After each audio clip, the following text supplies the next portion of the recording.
오늘 클리블랜드 대 유타, 일단 원정 유타라는 점이 눈에 띕니다. 뭐 마카넨이 돌아오고 막 했지만은 그래도 유타는 직전 경기도 이제 테일러 홀튼 터커가 오지게 잘 터졌어요. 전날은 직전 경기 좀 홈이기도 했는데 일단은 올 시즌 홈이랑 원정 차이가 매우 심한 유타다. 아래 적은 것처럼 홈에서의 유타는 8승 5패, 원정은 2승 12패 팀이에요. 홈에서는 118득점, 115실점이지만 원정에서는 106득점, 123실점이다. 그만큼 원정 가면은 수비도 안 되고 득점은 또 빈약하고 이런 유타거든요. 좀 이제 팀의 주득점원이라고 할 수 있는 마카넨도 살아있고 좀 더 보다 공격적인 라인업인 섹스턴이나 테일러 홀튼 터커를 배치를 한다. 일단은 테일러 홀튼 터커, 섹스턴 기본적으로 앞선 수비가 안 되는 라인업입니다. 뭐 딱히 폰테키오도 3&D라기보다는 3점슛 하나 믿고 쓰는 선수라고 봐야 되고 이 라인업에서는 캐슬러 말고는 딱히 수비적인 선수가 별로 없어요.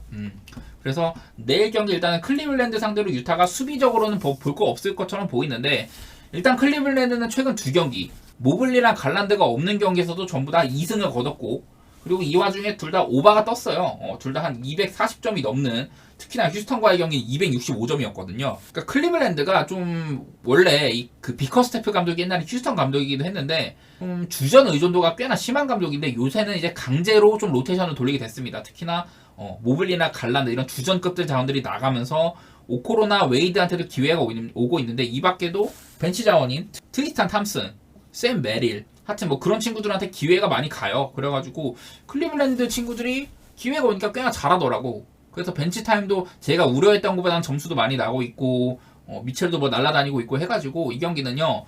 저는 클리블랜드 마헨에다가 오바 생각하고 있는데 또 클리블랜드가 5할 승률 미만 팀한테는 전부 다 8전 전승이더라고.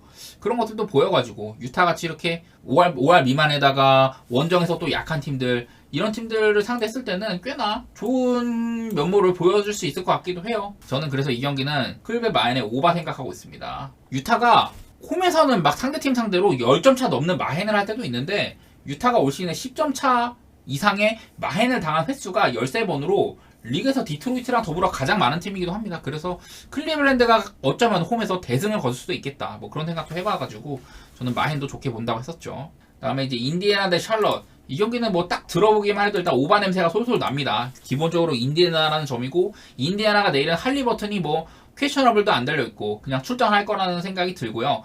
마일즈 터너가 지금 퀘셔너블이 달려있는데 제가 저번에도 터너가 없으면 인사이드 수비가 안 될 수가 있다. 직전 경기에서 터너가 없으니까 인디애나가 클리퍼스긴 했어요. 클리퍼스한테 2점슛 야투율이 61.7%로 어마어마하게 골밑이 비어 있었습니다. 내일은 뭐 샬럿이 그 인사이드를 공략할 만한 친구들이 많지는 않은데 샬럿 입장에서도 인디애나의 골밑을 공략하기는 좀 편하겠다 이런 생각은 들기는 들어요. 근데 샬럿이 지금 5연패를 달리고 있는데 이 기간 동안 센터 마크 윌리엄스가 없었었고 경기력 면에서는 지금 결과로는 못 내고 있습니다. 닉 리차즈가 뛴다고 해가지고 샬럿이 잘한다던가 그런 건 요새는 안 보여요. 샬럿이 지금 5연패 기간 동안 대부분 마헨을 당하기도 했었고 특히 이 기간 중에서는 헤이워드가 결장해가지고 좀 메이커가 없다 보니까 샬럿의 3점이 안 터지던 부분도 많이 있었거든요. 제가 샬럿이 최근 그 라멜로 폴 이탈 이후에 팀의 3점이 여전히 막 44%까지 막 상회하면서 잘하고 있다 이런 얘기를 많이 드렸는데 지금 연패했던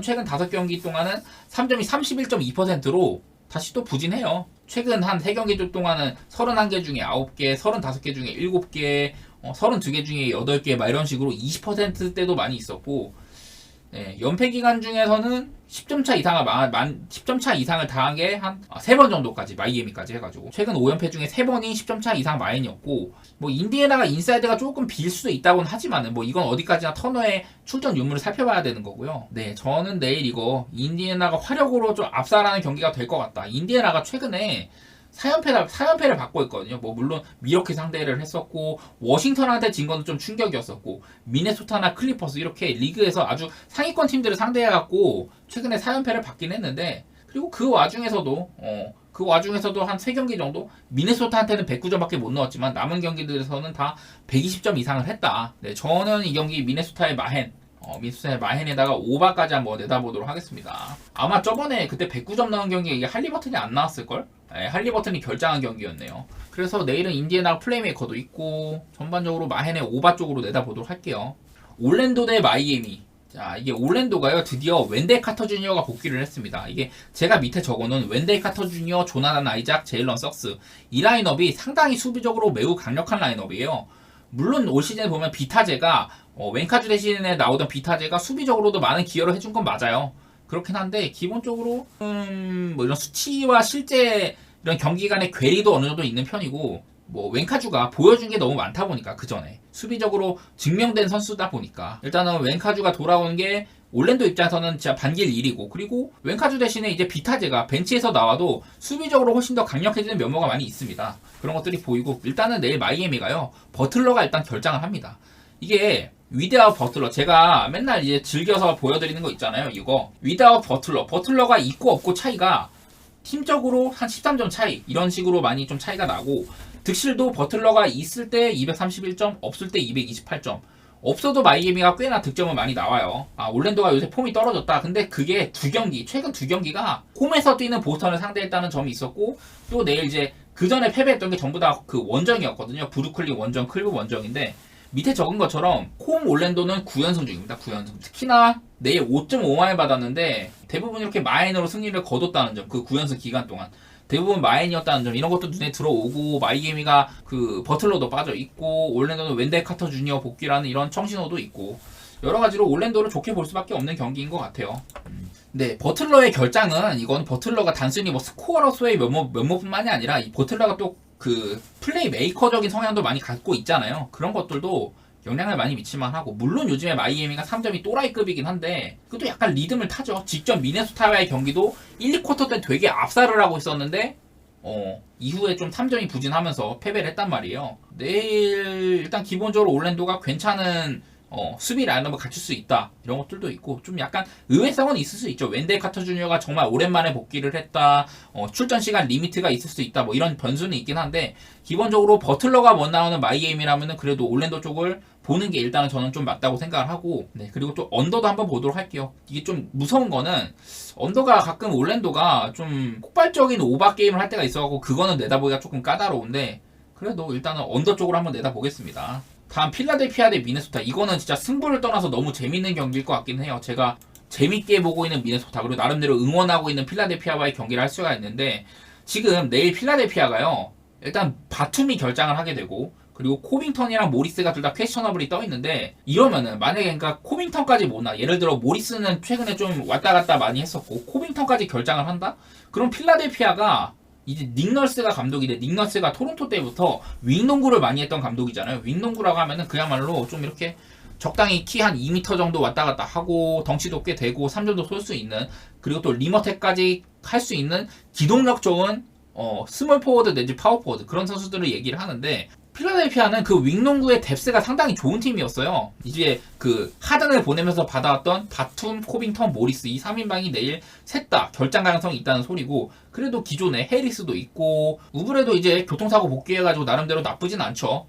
수비적으로도 좋은 면모 보여주고 있는데, 일단은 내일 윙 뎁스가 많이 줄어들 수 있다는 점, 이게 조금 약간 변수예요. 왜냐면은 닉너스 감독은 제가 말했다시피 윙들 활용하는 걸 굉장히 좋아하는데, 지금 윙이 많이 빠져 있을 수가 있다. 이게 약간은 걸림돌이고, 반대로 이제 미네소타는 풀핏입니다. 풀핏. 제일런 맥다니엘스도 복귀했고, 앤트맨도 최근에 복귀 이후에 한 2경기 정도 괜찮은 활약 보여주고 있었죠. 거기다 이제 살짝 걱정되는 거라면은, 필라델피아가 엠비드가 통산 고베어나 칼 앤서니 타운스 상대로 상당히 좀 괜찮았다는 점이 있기는 해요. 그거 한번 보여드리면은, 엠비드가 고베어를 상대로, 통산 고베어 상대로는 25.9점, 11.3리바, 3.3어시 뭐 이렇게 했다고 하는데, 얼핏 보기에는 야, 엠비드가 고베어 상대로 25.9점이면은 많이 못한 거 아니야? 이럴 수는 있어요. 최근에 막 40점씩 받고 있으니까. 근데 밑에 봐야 될 게 이거예요. 그 전에 이제 유타에서 한창 잘하던 시기, 이때 필라델피아에서 엠비드는 갓 드래프트 돼가지고 아직은 리그에 좀 적응하던 시기였었고, 최근 이제 작년 이제 두 번의 미네소타 상대로 맞대결 보면은 엠비드가요, 32점, 39점, 특히나 두 번째 거는요, 야투율이 59.1%로 엄청 잘했어. 이날 15득점 67, 15개 중에 6개 넣고 이렇게 아쉬운 적도 있었는데, 이날 딱히 고베어가 엄청 많은 블락을 했다거나 그런 것도 아니었었고, 엠비드의 영향력 자체는 지금 풀핏의 미네소타 상대로도 꽤나 나올 수는 있다, 이런 거는 보이긴 합니다. 특히나 엠비드가 미네소타 상대로는 고베어가 뛸 때도 그렇고 3점 슛이 살아납니다. 고베어랑 상대가 이게 페어링이 되면은 2점 슛이 안 들어가면 3점을 넣으면 돼요. 고베어를 상대했을 때 최근에 3점이 4개 중에 2개, 4개 중에 4개 이런 식으로 외곽에서도 빛을 발할 수 있는 엔비드이기 때문에 엔비드가 일단 미네소타한테 쫄고 들어갈 일은 없을 것 같다. 그런 거는 있기는 있어요. 근데 다만 저는 이 경기는 미네소타가 아무리 그래도 3.5프레임을 받았다는 거는 이거는 나는 조금 선 넘었다고 생각을 해. 미네소타가 물론 원정이라는 좀 약점은 있기는 해요. 홈에서는 극강인데 원정에서도 뭐 9승 4패. 좋기는 하지만 약간은 아쉽긴 하죠. 홈에서 워낙에 극강이다 보니까. 그럼에도 불구하고 지금 미네소타는 최근 10경기 동안 9승 1패. 원정에서도 최근 8승 2패예요. 이렇게 너무 잘하고 있는 미네소타다 보니까 미네소타가 3.5프레임? 나는 이거는 조금 소타가 그래도 거의 지금 리그 1위급 팀인데 필라델피아도 물론 잘하지만 3.5프레임은 조금 저는 선 넘었다고 생각을 해가지고 이 경기는요 미네소타의 프레임 바라볼 것 같고 그리고 언더 오버는 225.5면 언더 한번 보도록 할게요. 이게 필라델피아가 아주 막 좋은 그런 행보의 오바팀이라는 생각은 잘 안 들고 미네소타도 원정에서는 그래도 다소간에 언더세가 조금 눈에 띄기는 하거든요. 최근에 뭐 미네소타의 경기력들 보면 딱 220점에 걸친 경기들이 너무 많아. 그래가지고 저는 이 경기 한번 언더 쪽으로 생각해 보도록 하겠습니다. 필라델피아도 굳이 따지자면은 속공 막 빠른 닭공 오바팀보다는 언더팀의 색깔이 좀 가까운 편이어가지고 다음 이제 브루클린 대 뉴욕인데요. 일단 뉴욕의 라이벌 팀들이 붙습니다. 근데 두 팀 다 최근에 서부 원정을 다녀왔다는 점이 눈에 띄어요. 근데 누가 잘했냐 이거를 보자면은 기본적으로 브루클린은 서부 원정 5경기 동안 1승 4패였어요.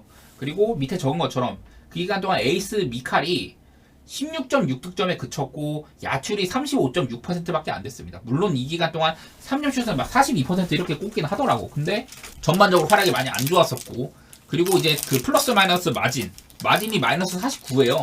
총 합했을 때. 그러니까 미칼이 뛰는 기간 동안 브루클린이 서부 원정 5경기를 펼치는 동안 미칼이 코트 위에 있을 때는 오히려 마이너스였다. 뭐 이런 얘기를 할 수가 있겠죠. 전반적으로 근데 브루클린이 이때 팀이 좀 완전 좀 흔들렸어가지고 그런 생각은 좀 들기는 하네요. 그리고 뭐 이 기간에도 브루클린은 팀 자체가 3점 슛은 38.5%, 2점 슛도 49.8% 막 나름대로 야투율이 막 떨어지거나 그런 건 아니었는데 전반적으로 이렇게 좀 체급에서 밀렸다 약간 그런 생각은 하게 되더라고요. 속공 페이스라든지 이런 걸 못 따라가지고 더 많은 야투 시도를 준 것도 있었고 반면에 이제 뉴욕 같은 경우는 서부 4경기를 다녀왔는데 그 기간 동안 2승 2패 122득점 123실점 같은 기간 동안 상대한 팀들을 보면은 뭐 양팀 다 유타 꿀 빨았었고 뭐 피닉스도 만나고 막 했었는데 이 뉴욕이 레이커스랑 클파를 만나면서 저는 지금 골스보다는 이런 팀들이 어렵다고 생각하거든요. 세크라멘토보다도. 그래가지고 저는 난이도상으로 뉴욕이 있었다고 보는데 결과 자체도 뉴욕이 2승 2패로 나쁘지 않았었고 그 기간 동안 평균 득점 122점, 실점 123 야투율이 49.2%, 3점이 33.3% 뉴욕이 이제 3점이 좀 떨어지건 아쉽긴 한데 그래도 맞짱 잘 뜨는 모습 보여줘왔습니다. 그런 게 눈에 띄고 1.5 정도면 뉴욕이 일단 저는 좋다고 봐요. 워낙에 좀 흔들리고 있는 브루클린에다가 약간 팀 색깔이 어느 정도의 강팀을 만나면은 좀 무너지는 모습이 있는 브루클린이다. 이런 것도 보이고 최근에 이런 행보 자체도 브루클린보다는 뉴욕이 좋고 반면에 이제 뉴욕은 그 로빈슨이 빠지면서 조금 더 스몰 라인업도 많이 돌리고 오바 게임을 많이 하고 있거든요. 최근 들어서는 직전 레이커스전은 그거는 워낙에 이제 좀 레이커스가 야투율이 너무 별로였어. 그 경기는 레이커스가 야투율이 좀 말도 안 됐고 그때 아마 레이커스가 야투율 42%에다가 3점이 20%대였을 거예요. 30% 초반인가? 그랬어가지고 언더가 났는데 레이커스가 야투 시도를 뉴욕보다 한 10개를 더 했거든요. 99개를 했는데 그 중에 야투 42개밖에 못 넣었으니까 레이커스가 못 넣어도 너무 못 넣었었고 그 경기 진짜 AD랑 르브론 말고 아무도 못 넣은 수준이었어요. 거의. 그래가지고 저는 233.5면은 그래도 오바가 날 법은 하다. 그렇게 한번 생각해보도록 하겠습니다. 일단 홈 토론토에다가 원정 덴버긴 하거든요. 많이들 아시겠지만은 덴버는 홈에서는 11승 2패 수준인데 원정은 7승 8패. 오히려 지금 5할이 안 됩니다. 원정에서는. 토론토도요. 작년에는 이제 에어캐나다 센터에서 홈 승률이 거의 60% 가까이 됐는데 올 시즌은 8승 7패밖에 안 돼요. 기본적으로 토론토는 올 시즌이 작년보다 확연하게 내려와 있다. 이런 게 보이고 직전 경기 토론토는 샬럿 상대로 114대 99 편한 승리를 하긴 했는데 그게 아까도 말했지만 샬럿이 뭐 고든 헤이워드도 없고 마코 윌리엄스도 없고 뭐 론조 볼도 라멜로 볼도 없고 지금 샬럿의 경기력이 아주 바닥입니다. 그 샬럿한테 아주 거저 먹었어요. 그날 토론토도 야투율 51.2%, 3점이 27.6%에 그쳤는데 샬럿이 야투율이 43.8%밖에 안 됐고 그 3점이 25%밖에 안 됐어요. 그야말로 샬럿이 워낙에 너무 못해갖고 그냥 토론토가 거저먹은 승리를 주웠다. 반면에 이제 덴버도 직전 경기 댈러스한테 130대 104로 아주 편한 승리를 거뒀죠. 그날 요키치가 그런 날이 있었다고 하더라고. 요키치가 트리플 더블 머신인데 이제 트리플 싱글, 득점도 한 자릿수, 어시스트, 리바 다 한 자릿수. 왜냐면 요키치가 경기를 되게 안 뛰었거든요. 너무 편한 승리여가지고 그냥 쉽게 들어간 경기였었고, 덴버가요 올 시즌에 5할 승률 미만 팀한테는 8.8승이다. 지금 토론토도 11승 15패거든요. 그러니까 승률이 5할이 안 되는데 그런 팀들 5할 승률 미만 팀한테는 덴버가 8승 0패다. 약팀은 잘 잡았더라. 요즘에 덴버가 원정에서 애틀랜타 잡고 시카고도 잡고 나름대로 원정에서도 조금 호조긴 합니다. 그때 이제 최근에 이제 아쉬웠던 패배는 오클라호마한테 이제 1점차 패배를 당한 게 있긴 했는데 오클라호마 정도면은 덴버랑도 맞짱뜰 만한 팀이라고 지금은 생각이 되고, 만약에 덴버가 이기는 그림이라면요 4.5 기준점은 저는 할만하다고 생각을 해요. 그리고 228.5라면은 요즘에 덴버의 좀 행보를 봤을 때는 오바를 찍을만 하다. 오히려 이건 토론토 때문에 조금 불안한데 토론토가 그래도 조금 따라와 주면은 가능할 것 같기는 해요. 저는 이 경기는 덴버 마헨에다가 오바 이렇게 보도록 할게요. 시카고 대 레이커스는 이거 레이커스가 어쨌든 직전에 되게 못했다고 제가 얘기했었죠. 여기 밑에 적은 것처럼 레이커스가 직전 경기 야투 난조 42.4%에 3점이 31.7%. 르브론이나 AD 말고는 진짜 다들 너무 못 넣어줬었다.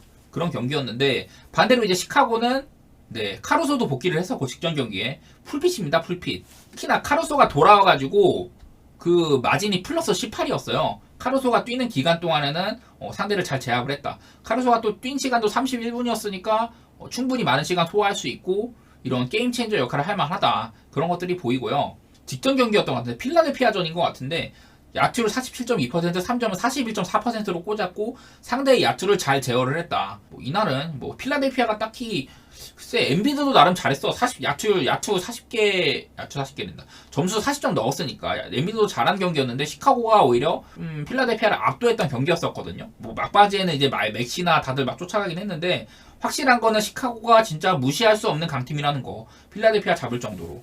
그런 게 눈에 띄었었고, 저는 이거 물론 레이커스도 강팀은 맞는데요. 봤다시피 야투 난조에 걸리고 이러면은 지금의 시카고라면은 레이커스를 야투 난조에 빠뜨릴 만한 팀이다.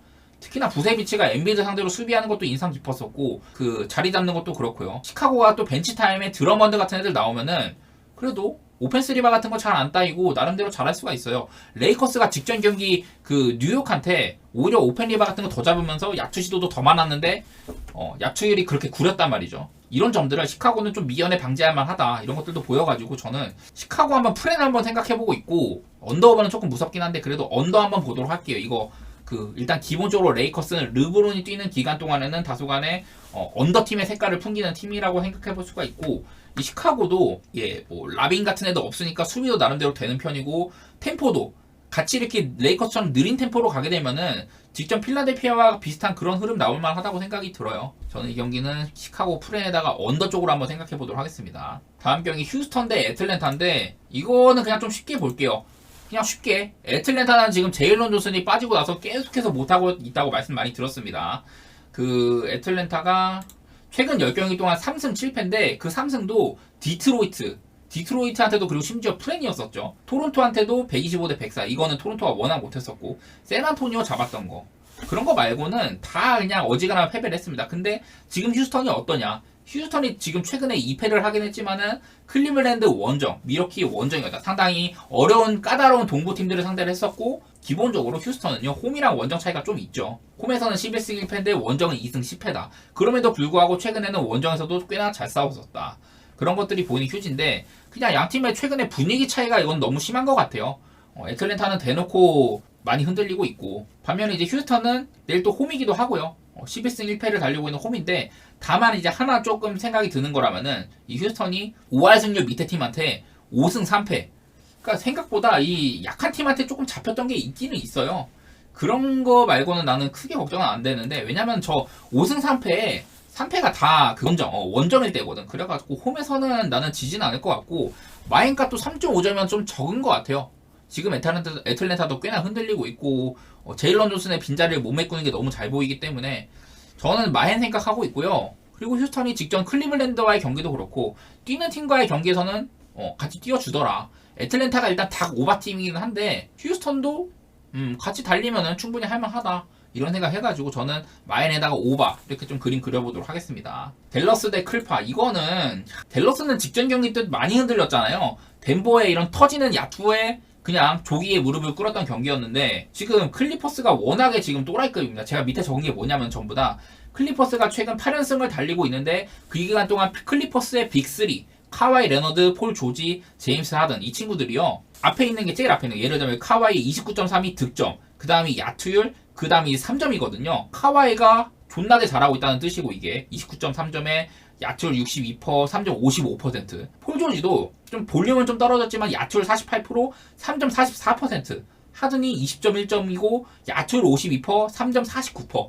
빅3들이 전부 다 3점을 40% 중후반대 혹은 50%까지 이렇게 던지고 있다는 점이에요. 이게 어디서 나왔냐? 하든이 물론 지금 스탯상으로는 조금 저조하게 찍혀요. 어떻게 보면은 20.1점이면 하든 치고는 많은 게 아니니까. 근데 하든의 경기 지배력이 그냥 넘사입니다. 지금 그냥 거의 뭐 직전 경기 인디애나와의 경기에는 막판에 3점 5개 4쿼터에 연속으로 꽂는 것도 그렇고 그야말로 프라임 하든의 모습이었죠. 지금의 클리퍼스를 막을 팀은 사실 저는 별로 없다고 생각을 합니다. 리그에서의 폼만 보면은 지금 요즘에 클리퍼스의 뭐 단순히 그냥 연승을 떠나가지고 클리퍼스가 그냥 뒤지게 잘해요. 댈러스가 클리퍼스를 막긴 좀 어려울 거다. 물론 댈러스도 돈치치라는 이런 불세출의 선수가 있는 팀이긴 하지만은 어빙도 빠져있고 올 시즌에 드래프트 잘한 센터 라이블리도 빠져있고 여러가지로 댈러스가 클리퍼스를 뭐 홈이긴 하지만은 클리퍼스를 쌈 싸먹기에는 조금 어려울 거라는 생각이 일단 들기는 듭니다. 댈러스가 마땅히 뭐 홈에서 아주 극강이거나 그런 것도 아니어가지고 클파가 3.5마인 받았으면 저는 3.5 정도는 해줄 거라고 보고 자 이거 좀 난 어렵다 하는 분들은 그냥 승만 가져도 될 것 같아요. 클파 승 정도만 해도. 그리고 양팀의 맞대결이라면 238.5면은 오바 날 것 같고 클리퍼스 뭐 직전 경기 보셨겠지만은 인디애나 같은 오바팀이랑 상대할 때 같이 그냥 맛 오바 달리는 모습 보여줬었죠. 그리고 그 마일즈 터너가 구멍 나 있는 인사이드도 클리퍼스가 아까 말했다시피 61.7%의 야투율로 공략을 잘했다. 그래서 댈러스도 뭐 지금 라이블리 대신에 파웰이면은 높이도 좀 낮은 편이고 그렇게 막 믿음직스럽지는 않죠, 파웰이. 그래서 인사이드도 클리퍼스가 잘 공략할 만하다 이런 생각이 들어가지고 저는 3.5마인에 오바 이렇게 보도록 하겠습니다. 그리고 이제 마지막으로 세크라멘토 대 보스턴인데요. 이게 일단 요즘 세크라멘토는 키건 머레이. 제가 뭐 맨날 팍스 얘기만 많이 했는데 키건 머레이가 부진하다가 요즘에 많이 살아났습니다.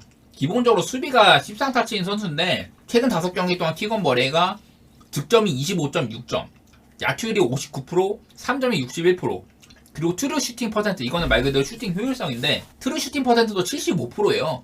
말 그대로 효율이 지금 또라이급. 기본적으로 키건 머레이는 4번 보지만은 비윙 디펜스, 그 수비가 엄청 좋은 선수거든. 키건 머레이가 나이도 젊고 지금 공격까지 이렇게 잘한다. 말 그대로 공수 겸장인 모습이고 저는 이 정도면 지금 세크라멘토의 거의 2옵션급이라고 생각이 돼요. 그야말로 키건 머레이 활약이 좋은 세크라멘토고 반대로 이제 내일 보스턴이요. 백투백이잖아요. 의외로 보스턴이 백투백일 때 121대 108 평균 득점 121점에 실점을 108점으로 나름대로 상대를 잘 제어를 했다. 보시면은 보스턴은 백투백일 때 본인들의 야투율은 챙겨가면서 상대의 야투율은 43.6%에다가 3점 33%로 잘 제어를 하는 그런 모습이 보입니다. 그래서 보스턴이 백투백일 때도 나름대로 수비가 잘 된다. 이거를 얘기를 하고 싶은데 문제는 뭐냐. 보스턴은 원정 가면요. 오펜시브 레이팅이 처박아요. 다들 아시겠지만 올 시즌 보스턴이 홈에서는 14승 0패잖아요. 근데 오늘도 그 이기다가 골스한테 역전당하기도 하고 이제 6승 6패가 됐어요. 원정에서. 이기다가도 골스한테 역전당하기도 하고 단순히 보스턴이 원정 가면 오펜시브 레이팅이 리그에서 23등 수준으로 떨어지고 그리고 3점슛 성공률이 홈에서는 40%가 넘거든요. 근데 원정으로 가면은 보스턴의 3점이 32.2%, 리그에서 28위 수준으로 추락을 합니다. 이렇게 저는 원래 같으면 이거 지금의 세크라멘토가 제가 좀 팍스도 그렇고 팍스도 한창 돌아와서 잘할 때보다는 못하고 있다. 사모니스도 예년 같은 그런 영향력이 안 보인다. 허더도 막 3&D 같은 모습 안 보이고 샤프슈터 같은 모습 없다. 막 그런 얘기 많이 했는데 근데 요즘에 포스를 봤을 때 세크라멘토가 머레이도 살아난 것도 있고 저는 이거 세크 마엔에 한번 오바도 찍어볼만 하다고 생각은 듭니다. 테이텀이랑 포징이요? 포징은 아웃이고 테이텀은 딱히 큰 뉴스는 없는 것 같아요. 근데 테이텀이 오늘 워낙에 못했었고 야투 17개 중가 17개 중에 5개인가 밖에 못 넣었었죠 아마도. 저는 내일 세크에다가 오바 쪽으로 이렇게 생각해 보려고 해요. 먼저 레버쿠젠 얘기를 하려고 해요. 레버쿠젠은 저는 이거 기록 끊기기 전까지는 계속 갈만하다고 생각을 합니다. 정규 시즌 기록 같은 거 살펴볼 텐데 일단 이렇습니다. 쭈르륵 좋아요. 제가 이제 레버쿠젠 얘기를 할 때마다 찾아놓은 거 있는데 그거 몇 개 말씀드리면요. 레쿠가 현재 여기 위에 같이 참고하시면 돼요. 이거를 제가 좀 적어드리려고 이제 말만 하는 것보다는 이렇게 적는 게 낫겠어. 레버쿠젠 현재 24경기 연속 무패 기록 중이고 21승 3무 이렇게 됩니다. 21승 3무고 그 와중에 이렇게 되고 이제 여기서 또 홈 기록만 또 살펴볼게요. 레버쿠젠의 홈 기록만. 홈에서 지금 계속해서 이렇게 잘해주고 있죠. 기록 살펴보면은 이거는 네, 이렇게 된다고 합니다. 11승 1무에 9말 2회무로 아주 잘하고 있다. 그리고 또 리그만 따질게요. 이 경기도 또 분데스 리가 경기인데 리가만 봤을 때는 분데스 리가만 따졌을 때도 이렇게 마찬가지로 좋은 행보 보여주고 있고 이 기간 동안 전체로 따졌을 때는 이렇고 홈만 따졌을 때도 또 나눠 드릴 텐데 이렇게 되고 그리고 홈 그냥 레전드급이에요. 기록이 분데스리가에서 레버쿠젠의 현재 기록이 뭐 말할 것도 없죠. 더구나 최근 이제 그 레버쿠젠이 한번 로테이션을 돌렸던 적이 있습니다. 최근 경기인데 몰대전에서 레버쿠젠이 다소간에 좀 로테이션을 많이 돌렸습니다. 특히나 이날 투톱이 흘로잭이랑 쉬크였거든요. 흘로잭이랑 쉬크는 이제 체코에서 이제 합을 맞추고 있는 두 선수들인데 얘네 둘이 이날 이렇게 총 3골 정도로 합작을 했었고 이게 고무적인 게 쉬크가 이제 오랫동안 원래 레버쿠젠 에이스였다가 복귀를 했는데 돌아와서도 나름대로 잘해주고 있다 이런 게 또 눈에 들어와요. 그래서 레버쿠젠은 안 그래도 센데 옵션이 더해졌다 이 정도 얘기는 좀 드릴 수 있을 것 같고 반대로 이제 보쿰 얘기를 하려고 하는데요. 보쿰은 제가 그래도 이제 작년보다는 조금 나아졌다는 거를 언급을 하려고 해요. 보쿰이 여기 14등에 위치를 했습니다. 뭐 골 기록이나 득실 기록 같은 거 크게 눈에 띄는 건 별로 없어요. 이번 시즌만큼은. 근데 보쿰이 작년에 어땠냐? 3승 7무 5패. 이게 보쿰이 올 시즌 기록이고 무승부가 좀 많다는 게 눈에 띕니다. 그리고 18득점 29실점으로 마땅히 득점이나 실점 기록 크게 눈에 들어온 건 없거든요. 보쿰이 작년이거든요. 이게 작년 리그 테이블상으로 14등으로 강등을 면했는데 실점이 72실점이죠. 강등당한 팀들 다 합해도 리그에서 실점이 가장 많은 팀이 보쿰이었습니다. 그러니까 보쿰은 원래도 제가 옛날부터 보쿰을 기억했던 건 얘네가 뭐 딱히 잘해서가 아니라 오바팀이라는 색깔이 많이 뚜렷해가지고 보쿰을 많이 살펴봤는데 올 시즌 보쿰을 보면 이렇게 오바게임 작년에는 이렇게 오바게임을 많이 했는데 올 시즌에는 보쿰이 별로 그런 면모가 조금 줄어들었다 이 얘기를 하려고 한 거였어요. 보쿰을 18득점 29실점으로 물론 실점값이 적은 편은 아니에요. 적은 편은 아닌데 일단은 레버쿠젠이 42득점 12실점 일단 리그 최소 실점 팀이기도 하고 그러니까 보쿰이 레버쿠젠 상대로 득점을 많이 할 거다 이런 생각은 저는 별로 안 드는 것 같긴 합니다. 물론 레버쿠젠만 따졌을 때는 지금 15경기 중에 경기당 뭐 한 54점 정도 났으니까 경기당 평균 한 3.5점 이상 난 거긴 한데 저는 이거 한번 언더 던져볼만 하다고 생각하거든요. 그러니까 레버쿠젠이 1마의 매당이 1.4밖에 안 되면은 사실상 나는 냄새가 별로 막 갈만하다고 싶지는 않거든. 그래서 레버쿠젠이 한 2대0, 3대0 정도 하는 그림으로다가 뭐 언더 한번 찔러보려고 합니다. 뭐 다른 방식으로 레버쿠젠의 더 큰 마행값을 생각해볼 수도 있겠지만 저는 그거보다는 2.5 마행 이렇게 도전하는 것보다야 그냥 3 언더가 낫지 않나 이렇게 생각을 한번 해보도록 하겠습니다. 다음에 있는 이제 뮌헨이나 그런 경기도 좀 짧게 할게요. 레버쿠젠만큼 그렇게 기록적으로 뭔가 나오지 않는 팀들인데 일단은 뮌헨이 지금 결장자도 되게 많은 편이에요. 보시다시피 지금 여기 눈에 보이는 게 바이에른 뮌헨 지금 결장자 명단인데 여러 가지로 지금 뮌헨이 결장이 꽤나 많은 편이긴 합니다. 무시알라나 사네 이런 친구들 나오긴 하지만은 파블로비치 같은 친구들도 원래는 로테이션 자원도 안 돼요. 사실은 되게 어린 친구고 윌러를 아직까지 써야 될 정도로 이렇게 부상자가 꽤나 많은 그런 뮌헨이라고 할 수가 있는데 그런 와중에 볼프스부르크를 상대를 한다. 요나스 빈, 아놀트, 마이에르 그리고 요아킴 멜레 이런 친구들 위시로 그 볼프스부르크가 올 시즌 데이터 보면은 프랑크푸르트 같은 팀도 잡고 라이프치히 같은 팀도 잡고 최근에 했었거든요. 물론 프라이부르크한테도 지고 보쿰한테도 지고 이런 것도 있긴 하지만은 볼프스부르크가 나름대로 꽤나 까다로운 팀이기는 해. 레버쿠젠도 그때 2대1까지 비비면서 궁지에 몰아넣기도 했었거든요. 저는 오늘 볼프스부르크 대 뮌헨 경기는요. 뮌헨이 딱히 어려울 것 같진 않아요. 그런 배경에는 또 이유가 하나 있는데 뮌헨이요. 볼프스부르크 맞대결 전적이 매우 좋습니다. 뮌헨의 볼북 상대 전적 마지막 패배가 14-15 시즌 9년 전이고 이후 이렇게 됩니다. 위에 적은 대로 이게 볼프스부르크와 뮌헨의 상대 전적이고요. 지금 눈에 보이는 것처럼 최근 6번의 맞대결 중에서는 한 번 비긴 적이 있었고 나머지는 다 승리를 거뒀고요. 그 전에도 이렇게 뮌헨이 볼프스부르크 상대로 매우 강했어요. 무승부 한 번 있고 하긴 하지만은 전반적으로 되게 강했었다.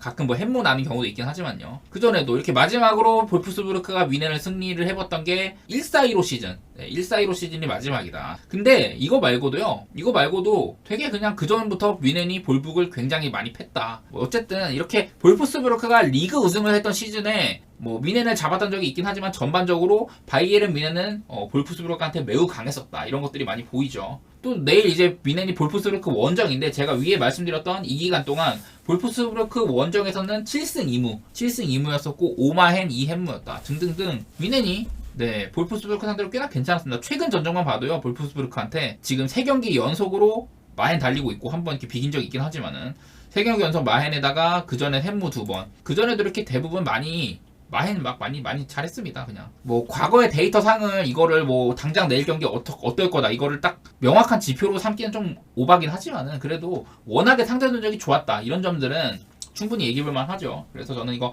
맞대결도 그렇고 미넨이 그렇게 크게 흔들릴 것 같지는 않다 그런 생각 해봅니다. 미넨은 1마헨 정도 보고 있고 슈투트가르트는 그냥 너무 좀 뻔해요. 슈투트가르트는 그냥 똑같은 소리 하려고 왔는데 직전 경기 이제 미넨한테 한푼 꺾인 게 있긴 하지만은 슈투트가르트는 기본적으로 올 시즌에 매우 잘하고 있고요. 뭐 기라시 얘기는 다들 많이 아실 것 같고 기라시는 많이 아실 것 같고 걔 말고도 운다프라든지 골키퍼에는 또 뉴이베 수비진에 뭐 자가도 등등 이렇게 눈에 띄는 선수들이 되게 많아요. 랩쿠랑 진 거를 아무도 돌 못 던질 것 같고 미넨 원정에서 패배한 것도 그 누구도 돌을 던지긴 좀 힘들어요. 그래서 아웃국이랑 붙는데 슈투트가르트가 올 시즌에 홈에서 전적 말씀드리면은 올 시즌에 홈에서만큼은 슈투트가르트가 8승 1무 1패를 달리고 있다. 모든 대회 합하면 그렇고요. 일단 이렇게 되는데 8승 1무 1패 여기서부터 이렇게 쭉 되는 것 같아요. 중간중간에 있는 클럽 친선은 제가 배제를 했고 8승 1무 1패를 달리고 있다. 그리고 이 와중에 리그만 따지면 6승 1무 1패요. 리가. 전반적으로 슈투트가르트를 그렇게 의심할 여지는 별로 없다. 그래서 내일 이게 뭐 슈투트가르트의 일반승을 바탕으로 마헨이나 햄무냐를 좀 판가름할 것 같은데 일단은 올 시즌에 이렇게 햄무보다는 마헨이 더 많긴 했습니다. 마헨 5번에 햄무 2번 뭐 이렇게 되니까 뭐 아웃국이 그렇게 만만한 팀은 아니긴 해요. 지금 올 시즌 보면은 10위 정도로 괜찮게 하고 있고 무승부도 되게 많고 아웃국이 그래도 막 녹록지 않은 팀이긴 한데 그냥 이 경기 뭐 분석 길게 안 할 거니까 저는 슈투트가르트의 일반승 사이드에서 마헨이나 햄무까지 내다보는 그런 경기가 될 것 같다. 이 정도 얘기만 할게요. 일단은 바르셀로나 지금 진짜 무슨 일이 일어나도 이상하지가 않다. 제가 그런 얘기를 많이 했어요. 아무래도 지금 바르셀로나가 막 2경기 연속 무승 중으로 알고 있습니다. 챔스까지 합하면은 지금 3경기째인데 이것도 되게 어렵게 이기고 그러니까 바르셀로나의 마헨을 보기가 쉽지 않다는 소리인데 내일은 근데 상대가 알메리아거든요. 알메리아가 지금 리그 꼴찌고요. 올 시즌에 알메리아의 전적이 이렇습니다.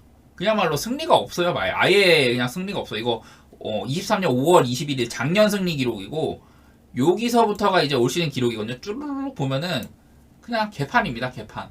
알메리아가 올 시즌에 워낙에 너무 못하고 있다. 원정남은 보고. 알메리아의 원정 이렇습니다. 지금 최근 원정에서 1, 2, 3, 4, 5, 6, 7연패 중을 달리고 있는 알메리아다. 그야말로 알메리아는 바르셀로나랑 지금 맞다이를 뜰 전력이 안 된다. 일단은 그런 생각을 하고 있어요. 이거 기록을 말씀드리면은 리그 5무 이렇고 원정은 1무 7패 이렇게 됩니다. 근데 원정에서 3마헨 4햄무 7패지만은 그래도 햄무가 꽤나 있었다. 이건 눈에 띄긴 하는데 특히나 아틀레티코 마드리드 상대로 햄무를 캐냈다는 거 이런 정도는 눈에 띄긴 하는데요. 2.5 마인도 3번 있었을 정도로 원정에서 특히나 또 바르셀로나 같이 이렇게 가둬놓고 패는 팀 상대로는 알메리아가 꽤나 애먹을 가능성이 있다. 이런 생각을 하게 되고 올 시즌 알메리아가요. 이것도 리그 테이블 한번 보면은 작년 거 이렇게 리그 테이블 하나씩 켜놓을게요. 먼저 일단 올 시즌 먼저 알메리아가 지금 23-24 시즌 리그에서 최다 실점팀 가운데 하나라는 소리를 하고 싶었고 또 이제 작년도 얘기를 하려고 하는데 작년은 어땠냐 알메리아가 가까스로 이런 강등을 면하긴 했지만은 49득점 65실점 강등된 팀들 엘체나 에스파뇰이 67실점 69실점이었거든요. 이렇게 강등된 팀들을 제외를 하면은 알메리아가 거의 뭐 독보적으로 65실점으로 독보적인 실점 1위 팀이었다. 살아남은 팀들 가운데 보면 막 그 다음으로 실점 많이 한 팀이 막 지로나 55실점 이런 팀이거든요. 그만큼 알메리아가 실점이 참 많았던 팀이다. 그래서 알메리아가 굉장히 못하는 팀이다. 이 얘기를 하고 싶었고 또 하나 얘기를 하자면요. 양팀의 맞대결인데 양팀의 맞대결상으로 바르셀로나가요. 이제 가장 최근에 알메리아가 홈에서 바르시아를 잡은 적이 있긴 했어요. 이때 뭐 또 바르셀로나가 상당히 또 흔들릴 때긴 해. 근데 일단은 바르시아가 오늘 홈이고요. 역대 이 알메리아가 역사가 좀 짧은 편이어갖고 그러니까 1부 리그에 올라온 역사가 좀 짧아가지고 바르셀로나랑 그렇게 많이 맞붙은 적이 별로 없는데 역대 전적 보면은 여기 왼쪽이 홈팀이잖아요. 바르셀로나가 홈에서 알메리한테 진 적이 아예 없습니다. 원정에서도 많이 이겼고 왼쪽에 바르셀로나가 홈에서는 아예 알메리한테 진 적이 없어요. 역대 통산으로 보면은 역대 양팀의 맞대결 바르샤가 이렇게 되고 7마인 1앤무인데 근데 이 마헨이 2마인 기준으로도 한 4번 정도 된다고 하네요. 반반 정도 된다 뭐 이런 정도 확률인 것 같은데 지금의 바르셀로나를 사실은 막 믿고 가기는 좀 그렇긴 한데 그래도 기록상으로는 바르셀로나의 마헨을 충분히 가볼만하다 이 정도는 되는 것 같습니다. 빌바오는 이제 산 마메스 전통의 홈 강자입니다. 올 시즌도 빌바오가 리그에서 지금 5등 정도로 잘하고 있는데 홈에서 6승 2무 1패 24점 11실점으로 나름대로 홈에서도 좋은 모습 보여주고 있어요. 반면에 이제 라스팔마스 제가 라스팔마스 얘기를 할 때는 라스팔마스가 여기 스페인 이베리아 반도가 아니라 여기 아프리카 쪽 엄청 먼 쪽에 이제 위치한다고 했잖아요. 그란 카나리아라는 섬에 있어요. 라스팔마스가 여기 붙어 있는데 여기는 어디냐? 무려 북아프리카. 북아프리카 왼쪽에 붙어 있고요. 스페인은 여기에 있죠. 라스팔마스는 홈에서 강한 이유가 있는 게 워낙에 원정 거리가 멀다 보니까. 그래가지고 라스팔마스 원정이 힘든 거지. 또 반대로 라스팔마스는 스페인 원정 가면 되게 고생하는 그런 팀이에요. 그래서 원래는 이제 라스팔마스는 뭐 딱히 홈이 아니면 그렇게 큰 강점이 없다 이 얘기를 하려고 했는데 올 시즌도 홈에서는 4승 3무 1패 되게 좋아요. 근데 눈에 띄는 거 9득점 5실점으로 짠물 축구를 했다. 반대로 원정일 때는요. 원정일 때도 올 시즌 3승 1무 5패로 뭐 아니면 도 같은 그런 느낌을 많이 풍겼는데 특히 눈에 띄는 거는 3승 1무 5패를 하는 와중에도 6득점 9실점으로 굉장히 짱물 축구를 했다는 점입니다. 라스팔마스가 생각보다 올 시즌 행보가 만만치는 않다 이 얘기를 하고 싶고 빌바오는 전통의 홈 강자라는 점. 빌바오가요 지금 홈 기록도 상당히 좋은 게 모든 대회로 합하면은 9경기 연속 무패 중 6승 3무 그리고 6승 가운데는 3햄무 3마해 이렇게 지키는데 홈만 보면은 홈만 봤을 때는 또 8경기 동안 6승 2무예요. 이렇게 그야말로 쌈마메스에서 매우 잘하고 있는 빌바오다. 근데 아까 봤다시피 라스팔마스가 원정에서도 3승 1무 5패 그리고 6득점 9실점이었거든요. 그래서 저는 이런 경기가 딱 햄무 가기에 적합하지 않나. 물론 뭐 지금 빌바오가 뭐 이냐키 윌리엄스, 니코 윌리엄스 형제 둘 다 잘하고 있고 구르세타 같이 좋은 마무리도 보유한 팀이긴 한데 딱 그냥 햄무 갈만한 정도인 것 같아요. 다음에 이제 인터밀란이랑 볼로냐 이거 코파 경기거든요. 인터밀란은 올 시즌에 사스올로한테 패한 거 말고는 아예 패배가 없어요. 그냥 인터밀란은 지금 최근 전적도 그렇고 매우 잘하는 팀이다. 반대로 이제 볼로냐 얘기를 하면은 볼로냐도 마찬가지로 올 시즌에 피오렌티나한테 한번 지고 AC밀란한테 한번 지고 이렇게 리그 개막전 때 한번 지고 그 이후로 쭉 잘하고 있다가 피오렌티나한테 한번 무너진 거 이런 거 말고는 패배가 없을 만큼 볼로냐도 굉장히 단단한 팀이에요. 직전 볼로냐가 베로나 상대로 펼쳤던 라인업인데 홈게임을 했었고 이때 보면은 이렇게 뭐 1군 선수단 가운데서는 뭐 은도야라든지 그리고 에비셔 그 정도 말고는 거의 다 로테이션이었어요. 뭐 크리스티안센 이런 친구들 말고는 거의 다 로테이션을 많이 돌렸습니다. 근데 편하게 2대0으로 승리를 했었고 인터밀란 상대로는 어느 정도 라인업을 내세울지는 모르겠지만은 기본적으로요. 인터밀란이 코파에서 지금 이렇게 무패 행진 중이고요. 이거는 곧 뭐를 의미하냐? 인터밀란이요. 코파 이탈리아 2년 연속 우승팀입니다. 지금. 그래서 인터밀란이 코파 이탈리아 3연패를 노리고 있고 코파 이탈리아 최근 11경기 동안 무패 행진 중. 중간중간에 이렇게 써있는 건 이건 엑스트라 타임 연장전이었다는 소리고 11경기 연속 코파에서 무패를 달리는 와중에는 5승 6무였었고 그 가운데 최근엔 또 햄무가 3번이었다. 이런 식으로 인터밀란이 코파에서는 좀 간당간당하게 승리하는 모습이 많았다. 뭐 다행히도 승부차기 간 적은 없었고 대부분 연장전에서 이기고 이런 그림들이 많이 있었습니다. 그래서 저는 뭐 이거 인터밀란이 그래도 승리하는 쪽으로 바라볼 것 같고 인터밀란의 승을 베이스로 햄무도 좀 노려볼만 하겠다. 최근 코파에서는 3경기 연속 햄무기도 했었고 햄무라든지 혹은 또 코파에서 무승부가 상당히 많았던 인터밀란이라는 점 그리고 아까 봤다시피 볼로냐가 되게 끈덕지잖아요. 볼로냐도 제가 예상한 것과는 다르게 인터밀란 상대로 코파에서 야 맞짱 한번 뜨자 하고선 주전 많이 내보낼 수도 있겠죠. 볼로냐가 보다시피 이렇게 무승부도 되게 많아요. 대부분 세리아긴 했는데 올 시즌 잘 패배는 2번밖에 없을 정도로 상당히 좀 끈덕지게 붙어왔었고 이런 점들 보면은 저는 볼로냐 경기 한번 무승부도 생각해볼만 하겠다. 그래서 이거는 좀 고배다. 무승부나 햄무 노려볼 법한 그런 경기가 아닌가 이런 생각이 듭니다.